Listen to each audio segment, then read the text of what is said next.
हाय दोस्तों, एक बार फिर से आप सभी लोगों का YRS क्लास में बहुत बहुत स्वागत है। दोस्तों, हम पढ़ रहे हैं गणित अंशाल पेपर का जो आपका गणित है। इसमें मैंने आप लोगों को सेट नंबर 1 वर्ष 2019 का है। कोड आपका 822 AV है। इसमें दोस्तों मैंने इसके पहले के वीडियो में जितने भी बहुविकल्पी और बहुविकल्पी के प्रश्न नंबर 1 में जो का, खा, गा, घा, आड़ा और इसके साथ ही जो चा पार्ट थे, और प्रश्न नंबर दूसरे का जो का, खा, गा, घा पार्ट है, इसको मैंने आप लोगों को अच्छे तरीके से पढ़ा दिया था। दोस्तों, आज हम पढ़ेंगे प्रश्न नंबर 3 से। प्रश्न नंबर 3 आपके सामने कह रहा है, सभी खंड कीजिए। अब दोस्त, इसमें जो पहला प्रश्न है, समांतर श्रेणी का चौथा पद शून्य है तो सिद्ध कीजिए कि समांतर श्रेणी का 25वां पद का 3 गुना होता है। यानी दोस्तों 30% कोर्स में समांतर श्रेणी आपका कट चुका है, और इसके साथ ही प्रायिकता जो कि प्रश्न नंबर खा है, ये भी आपको कट चुका है। इसको आपको नहीं पढ़ना है। प्रायिकता और समांतर श्रेणी आपके कोर्स में नहीं है, ये कट चुका है। दोस्तों, प्रश्न नंबर 3 का प्रश्न नंबर ग आपके सामने कह रहा है, द्विघात समीकरण ज्ञात कीजिए जिसके मूल 3 और 1/3 हो। यानी दोस्तों आपको द्विघात समीकरण ज्ञात करना है। आपको दोस्तों याद होना चाहिए, द्विघात समीकरण का 2 मूल होता है जिसे अल्फा और बीटा कहते हैं। तो अल्फा का मान दिया है 3, बीटा का मान दिया 1/3। दोस्तों, द्विघात समीकरण ज्ञात करने का सूत्र होता है x² minus alpha plus beta बाहर x, फिर माइनस अल्फा इंटू बीटा बराबर 0 होता है। चलते हैं दोस्तों प्रश्न नंबर घ। प्रश्न नंबर घ आपके सामने कह रहा है, एक आयताकार बाग का अर्ध परिमाप दिया 36 मीटर है, जिसकी लंबाई चौड़ाई से 4 मीटर अधिक है। 4 मीटर दोस्तों क्या है? अधिक है। बाग की विमाएं ज्ञात की। दोस्तों, विमाएं का मतलब होता है उस आयताकार बाग की लंबाई और चौड़ाई हमें ज्ञात करनी है। चलते हैं दोस्तों प्रश्न नंबर 3 का प्रश्न नंबर ग, और प्रश्न नंबर घ अच्छे तरीके से हम हल करते हैं। दोस्तों, यहाँ पर दिया है तो हेडिंग करेंगे। यहाँ से दिया है, आपको दिया क्या है? द्विघात समीकरण का जो सूत्र होता है वो x² माइनस ब्रैकेट में अल्फा प्लस बीटा बाहर x plus alpha into beta बराबर 0 होता है। चूंकि दोस्तों अल्फा का मान दिया है 3, तो यहाँ से मूल क्या होगा? अल्फा और बीटा होता है। अल्फा का मान दिया है 3, यानी अल्फा बराबर 3 है, और आपको बीटा का मान दिया है 1/3। अब दोस्तों हमें ज्ञात करना है द्विघात समीकरण क्या होगा, तो नीचे लिखेंगे इसलिए द्विघात समीकरण। चूंकि दोस्तों सूत्र होता है x² minus alpha plus beta x plus alpha into beta बराबर 0। दोस्तों आपको याद रखना है, जब द्विघात समीकरण का मूल दिया होगा, अल्फा और बीटा का मान दिया होगा, तो आपको निकालना, यदि है द्विघात समीकरण ज्ञात करना है, तो आपको इस सूत्र को लिखना है और इसमें अल्फा और बीटा का मान आपको रखना है। चूंकि दोस्तों x² माइनस अल्फा का मान यहाँ आपके सामने 3 है, प्लस बीटा का मान 1/3 है। x प्लस अल्फा, अल्फा का मान 3 गुणे बीटा का मान दोस्तों है 1/3 बराबर 0 हो गया। चूंकि दोस्तों 3 से 3 कट गया, तो यहां से हुआ x² माइनस 3 त्रिका 9, 9 1 10, 10/3, 10/3 बाहर x प्लस 1 बराबर 0। चूंकि दोस्तों करते क्या है, इस 3 का हम एलसीएम लेंगे। चूंकि अपान 1 मान करके, अपान 1 मान करके हम इसका एलसीएम ले लेंगे, लासा ले लेंगे, तो गुणा कर देंगे। दोस्तों यहाँ से तिरछा 3 गुणे यहाँ से करेंगे x² में, तो आपको मिलेगा 3x² माइनस 10 के नीचे 3 है, 10 में 3 से गुणा होगा नहीं, तो माइनस 10x का नम 10x। अब दोस्तों 1 के नीचे 3 नहीं है, तो 3 का गुणा 1 में होगा। दोस्तों यहाँ से 3 का नम 3 बटे दोस्तों हो जाएगा आपका 3 बराबर 0, बटे 1 मानेंगे दोस्तों, और यहाँ से तिरछा गुणा कर देंगे।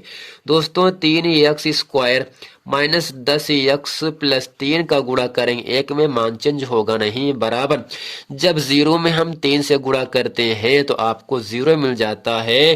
क्योंकि दोस्तों अल्फा का मान 3 दिया है, बीटा का मान दिया है 1/3। द्विघात समीकरण आपको ज्ञात करना है। जो मान प्राप्त हुआ है दोस्तों, इसमें जो चर राशि x है, इसकी घात 2 है। यही दोस्तों द्विघात समीकरण का मान हो गया। दोस्तों उम्मीद करते प्रश्न नंबर 3 का प्रश्न नंबर घ इसे अच्छे तरीके से आप समझ गए होंगे। अब दोस्तों प्रश्न नंबर 3 का प्रश्न नंबर घ आपके सामने कह रहा है, यहाँ से एक आयताकार बाग का अर्ध परिमाप 36 मीटर है जिसकी लंबाई चौड़ाई से 4 मीटर अधिक है। बाग की विमाएं ज्ञात कीजिए। दोस्तों इसको अच्छे तरीके से हम हल करेंगे। अब दोस्तों यहां से लिखेंगे माना बाग की लंबाई x,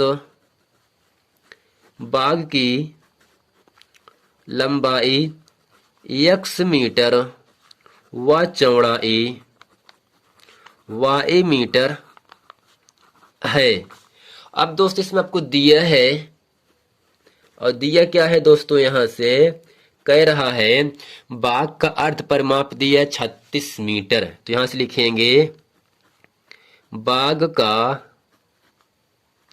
अर्ध परिमाप बराबर 36 मीटर।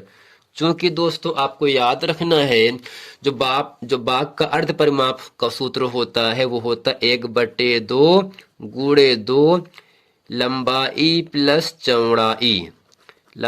प्लस चौड़ाई बराबर दिए है 36। दोस्तों 1/2 गुणे 2 लंबाई प्लस चौड़ाई जो मान है ये बाग का अर्ध परिमाप का सूत्र है। अगर यहाँ से अर्ध न कहता तो बाग का परिमाप का सूत्र होता है 2 सही लंबाई प्लस चौड़ाई। 2 से 2 कट गया, लंबाई का मान x मैंने माना, चौड़ाई का मान दोस्तों मैंने y माना, बराबर दिया 36। दोस्तों इसे समीकरण नंबर हम 1 मान लेंगे। और दोस्तों इसके आगे आपसे कह रहा है, दिया है एक और समीकरण दिया है यहां से। अब यहां से कह रहा है लंबाई चौड़ाई से 4 मीटर अधिक है। लंबाई चौड़ाई से 4 मीटर अधिक है, 4 मीटर अधिक है। अब दोस्तों लंबाई को मैंने x माना था, चौड़ाई है y में हम 4 कह रहा दोस्तों, अधिक का मतलब होता है प्लस, इस y को कर दो पक्षांतर तो x माइनस y बराबर 4। दोस्तों इसे हम समीकरण नंबर 2 मानेंगे। यदि दोस्तों हम समीकरण नंबर 1 में समीकरण नंबर 2 जोड़ दें तो प्लस y माइनस y आपस में कट करके यहाँ से x का मान निकल जाएगा। जब x का मान निकल जाएगा वही x का मान हम चाहे समीकरण नंबर 1 में रखें चाहे समीकरण नंबर 2 में रखें। दोस्तों यहाँ से करेंगे समीकरण नंबर 1 में समीकरण नंबर 2 जोड़ने पर। दोस्तों एक आपके सामने ऊपर है x प्लस y बराबर 36, जबकि दूसरा नीचे है यहाँ से x माइनस y बराबर 4।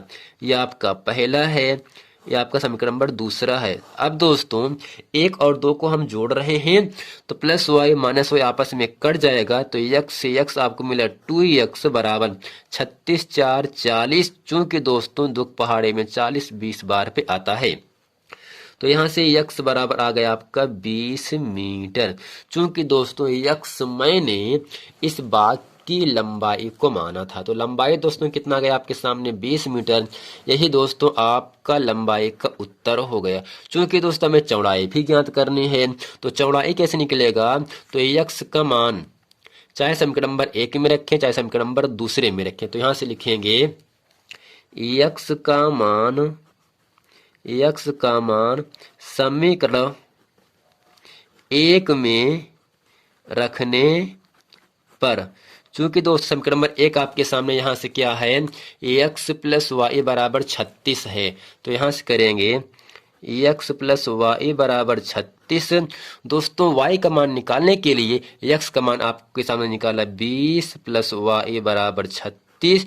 तो यहाँ से y बराबर हो जाएगा आपका 36 माइनस 20 प्लस 20 है पक्षांतर माइनस हो जाएगा। चूंकि दोस्तों जब हम 36 में 20 घटाएंगे आपको मिल जाएगा यहाँ से 16। अब दोस्तों जो y का मान 16 है वही उस आयताकार बाग की चौड़ाई हो जाती है। दोस्तों उम्मीद करते हैं प्रश्न नंबर तीसरे का जो घा खंड है इसको अच्छे तरीके से आप लोग समझ गए होंगे। चलते हैं दोस्तों आपको लेकर प्रश्न नंबर 4 की। प्रश्न नंबर पहले में चूंकि दोस्तों प्रश्न नंबर 4 का पहला प्रश्न आपके सामने कह रहा है यहाँ से सिद्ध कीजिए कि 2 प्लस रूट 3 एक अपरिमेय संख्या है। चूंकि दोस्तों अपरिमेय संख्या सिद्ध करने के लिए उससे हमें मानना पड़ता है परिमेय संख्या, तो यहां से लिखेंगे माना 2 प्लस रूट 3 एक परिमेय संख्या है। चूंकि दोस्तों आपको याद होगा जो परिमेय संख्याएं होती हैं उससे p बटे q के रूप में लिखा जाता है, तो इसलिए यहां से हो जाएगा 2 प्लस रूट 3 बराबर p बटे q, जहां p और q दो पूर्णांक हैं, p और q दो पूर्णांक हैं और q का मान कभी भी 0 के बराबर नहीं होना चाहिए। अब दोस्तों करते क्या हैं, हमेशा बाएं पक्ष में अपरिमेय संख्या बचाते हैं। चूंकि जो रूट 3 है एक आपकी अपरिमेय संख्या है, इसका वर्गमूल निकलेगा नहीं और हमेशा जो परिमेय संख्या होता है उसको पक्षांतर कर देते हैं। चूंकि दोस्तों +2 का पक्षांतर होगा -2, दोस्तों यहाँ से बचेगा, इसलिए रूट 3 बराबर p अपान q +2 है, पक्षांतर दोस्तों -2 हो जाएगा। चूंकि दोस्तों p बटे q -2 एक परिमेय संख्या परंतु रूट 3 एक अपरिमेय संख्या है। चूंकि यहां से लिखेंगे चूंकि रूट 3 एक अपरिमेय संख्या है, एक अपरिमेय संख्या है परंतु p अपान q -2 एक परिमेय संख्या है। चूंकि दोस्तों आपको याद रखना है अपरिमेय संख्याएं कभी भी परिमेय संख्या के मान के बराबर नहीं होता है, तो यहां से लिखेंगे चूंकि कभी भी अपरिमेय संख्या परिमेय संख्या के बराबर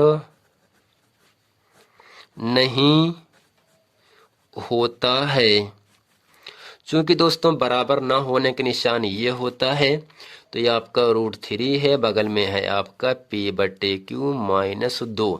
चूंकि दोस्तों 2 प्लस रूट 3 को मैंने एक परिमेय संख्या माना था, लेकिन अपरिमेय संख्या परिमेय संख्या के मान के बराबर नहीं होता है, तो नीचे लिखेंगे अतः हमारी मानी गई कल्पना असत्य है, इसलिए सिद्ध होता है कि 2 प्लस रूट 3 एक अपरिमेय संख्या है। यही दोस्तों प्रश्न नंबर 4 का पहला प्रश्न का उत्तर हो गया। सेम हमेशा दोस्तों आपको याद रखना है, जब अपरिमेय संख्या कहे तो आपको मान लेना है परिमेय संख्या, और जब परिमेय संख्या मान लेते हैं तो परिमेय संख्या p बटे q के फॉर्म में लिखा जाता है। हमेशा जो परिमेय संख्या पक्षांतर कर देंगे, पक्षांतर करने पर चिन्ह बदल जाता है, तो अपरिमेय संख्या परिमेय संख्या के मान के बराबर नहीं होता है। जब बराबर नहीं होता है तो हमें सिद्ध हो जाता है कि 2 प्लस रूट 3 एक अपरिमेय संख्या है। अब दोस्तों प्रश्न नंबर ख आपके सामने यहां से कह रहा है सिद्ध कीजिए कि बेलन के आयतन का दुगुना उसके वक्र पृष्ठ और आधार की त्रिज्या के गुणनफल के बराबर होता है। दोस्तों इस प्रश्न को हम अच्छे तरीके से हल करते हैं। क्योंकि दोस्तों यहाँ से दिया है, क्या दिया, कुछ भी नहीं है, हमें सब मानना पड़ेगा। तो यहाँ से लिखेंगे दिया है, क्या दिया है दोस्तों, बेलन के आयतन का दुगुना, बेलन के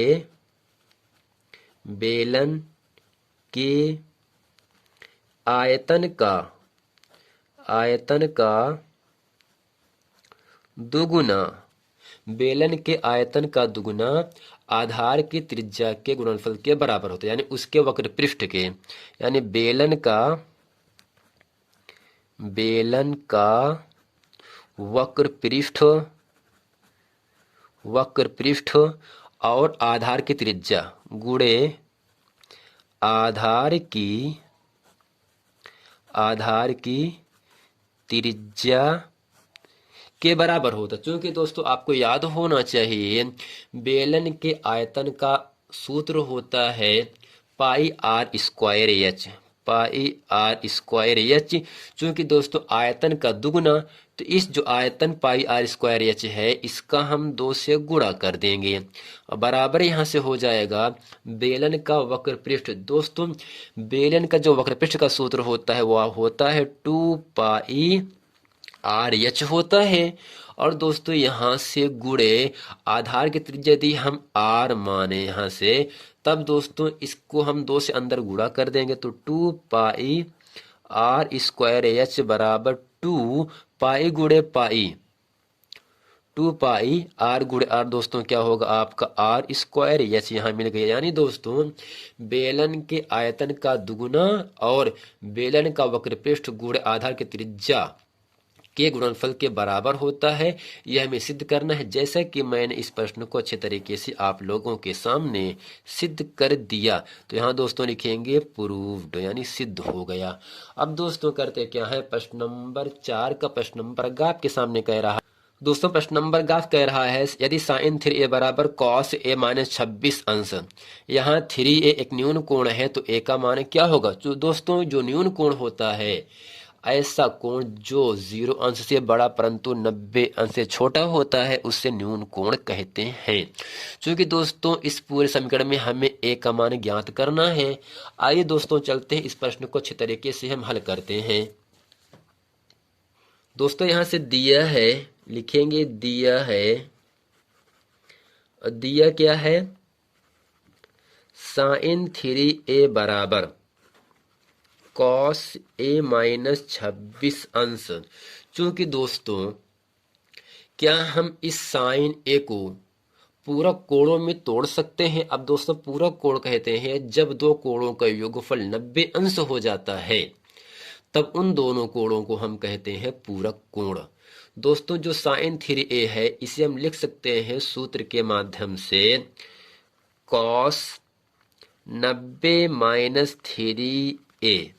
चूंकि दोस्तों एक सूत्र होता है कॉस 90 माइनस थीटा बराबर दोस्तों होता है यहाँ से साइन थीटा। चूंकि दोस्तों जो आपका थीटा है वहां पर मान है 3a, तो कॉस 90 का जो अंतर होता है वो साइन होता है, तो कॉस 90 का अंतर यहाँ पर साइन हो जाएगा। जो कोण 3a है वही कोण ऊपर भी रहेगा। अब बराबर दोस्तों है इसको ऐसे लिखेंगे तो a माइनस 26 अंश। अब दोस्तों ध्यान से देखिएगा इस पूरे समीकरण में बराबर के दाएं तरफ बाएं तरफ क्या है, कॉस कॉस लगा है, तो कॉस आपस में कट जाता है लेकिन काटते नहीं है, बट दोनों कोणों को आपस में हम तुलना करते हैं। कोण क्या बचा दोस्तों यहाँ से 90 माइनस 3a बराबर a माइनस 26 अंश। अब दोस्तों a का मान निकालने के लिए संख्या में क्या करना पड़ेगा, पक्षांतर। तो यहाँ से दोस्तों 90 माइनस 26 है प्लस 26 हो जाएगा और a माइनस 3a है पक्षांतर प्लस 3a हो जाएगा। अब दोस्तों 3a और 1a मान सकते, 3 1 4a बराबर 6 यहाँ से मिला और 9 2 11 यानी 100 दोस्तों कितना हो जाएगा 6 9 2 11। दोस्तों यहाँ से मिलेगा आपको 116 मिल जाएगा। तो फ्रेंड हमें a का मान निकालना है तो इसलिए a बराबर यहाँ से होगा 116/4, तो 4 दूनी 8, 3 बचे दोस्तों और 6 यहाँ 36, 4 9 36। दोस्तों यहाँ से a बराबर आपको मिल गया 29 अंश। यही दोस्तों a का मान इस पूरे प्रश्न का हो जाता है। यही दोस्तों इसका उत्तर हो जाएगा। अब दोस्तों यहाँ से कह रहा प्रश्न नंबर घ आपके सामने कह रहा है उस बिंदु के निर्देशांक ज्ञात कीजिए जो बिंदु -1, 7 और 4, -3 को मिलाने वाले रेखाखंड को 2:3 के अनुपात में विभाजित करता है। चूंकि दोस्तों इसमें ना तो आपसे अंतः कह रहा है और ना ही प्रश्न में बाह्य कह रहा है, तो दोस्तों हम इसको अंतः मान करके इसको अच्छे तरीके से हल करेंगे। दोस्तों यहाँ से लिखेंगे दिया है बिंदु दोस्तों पहले वाले को हम ए, दूसरे वाले को बी मान ले, तो ए का मान दिया है -1, 7, जबकि बी का मान दिया है 4, -3। जो अनुपात दिया है वही आपका m1 m2 का कार्य करता है। तो दोस्तों यहाँ से अनुपात दिया है दोस्तों 2:3। अब दोस्तों जो बिंदु है -1, 7 इसे हम x1 कहेंगे, इसे y1। 4, -3 को पहले वाले को x2, दूसरे वाले को y2। जो अनुपात दिया है 2:3, पहले वाले को m1 कहते हैं, दूसरे वाले को m2। चूंकि दोस्तों इस पूरे प्रश्न में ना तो अंतः कह रहा है और ना ही बाह्य कह रहा है, तो इसको हम अंतः मान करके हल करेंगे। तो यहाँ से लिखेंगे अंतः विभाजन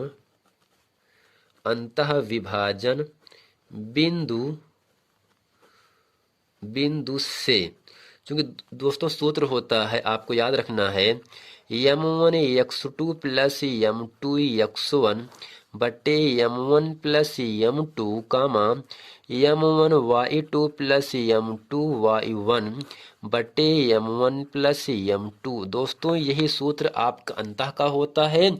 अगर बाह्य कहेगा, जहां पर प्लस प्लस प्लस है वहां पर आपको कर देना है माइनस।